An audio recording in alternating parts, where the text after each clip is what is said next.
When Marcus received the message from his childhood friends, he smiled for the first time in weeks.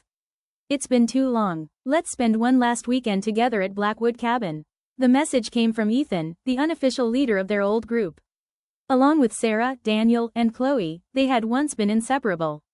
They had shared secrets, celebrated birthdays, and promised that nothing would ever come between them. Marcus believed those promises. The cabin sat deep within Blackwood Forest, where towering pine trees blocked out most of the sunlight. Local residents warned visitors never to stay there after sunset. They whispered about strange disappearances, but Marcus laughed off the stories. His friends were already waiting when he arrived. The atmosphere felt different. Their smiles looked forced. Their conversations stopped whenever Marcus entered the room. That evening they gathered around the fireplace. Ethan raised a glass to friendship. Everyone echoed the toast except Marcus, who noticed Sarah staring into the fire with tears in her eyes. Later that night, Marcus awoke to muffled voices outside his bedroom. "He has to be the one," Daniel whispered. "We don't have a choice," Chloe replied.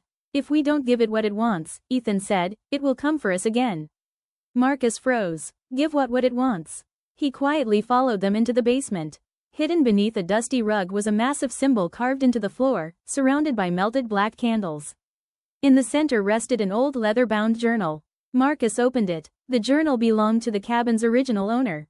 It described a creature known only as the Witness, a shadow that granted wealth, success, and long life, but demanded a human sacrifice every 10 years.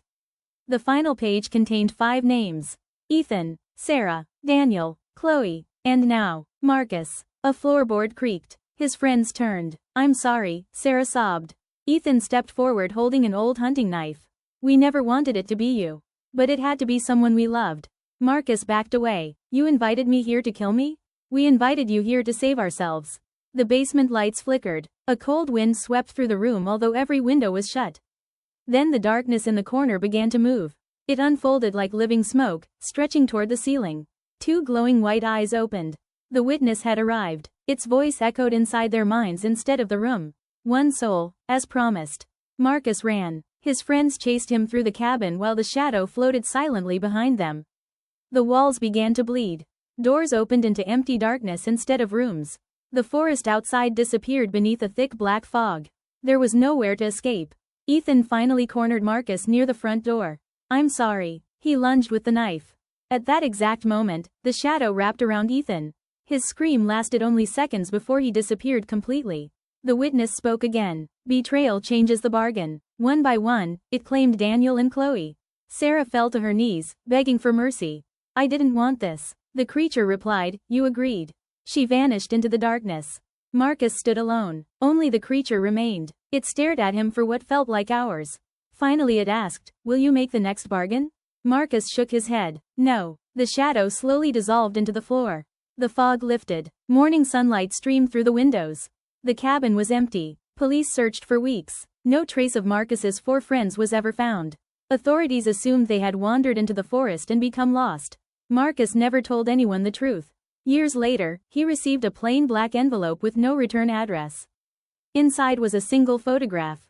It showed Blackwood Cabin. Standing on the porch were Ethan, Sarah, Daniel, and Chloe. They were smiling. Their eyes were completely white. Written across the back in faded ink were 6 chilling words. "Friendship lasts forever.